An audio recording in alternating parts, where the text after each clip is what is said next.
music and worship are heavenly concepts.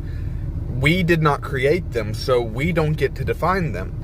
Not only that, but it's interesting to note that the fallen angel, Lucifer, his job in heaven was as a musician. Okay?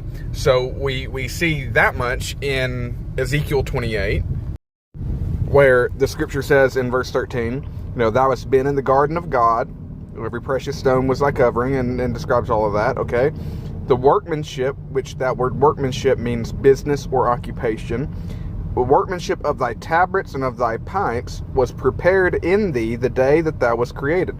So the very first day that Lucifer was created, he was a musician. So he goes on, thou art the anointed cherub that covereth, and I have set thee so, thou wast upon the holy mountain of God. He says, thou was perfect in thy ways from the day that thou was created till iniquity was found in thee. So he's obviously talking about Lucifer. He's obviously talking about Satan. Okay, so the reason why this matters, the reason why this is important, is because whenever I go to see whether something's important or not, or a work is worth doing or not, I actually look at the resistance that I'm going to face. Is it hard? Is it difficult? Then it might be worth doing, because anything worth doing is going to be difficult. You're going to have opposition. And so when you come across the idea, the concept of worship and music, you better believe that Satan's going to have something to say about it, because that was his occupation, was worship and music. And he began to worship himself instead.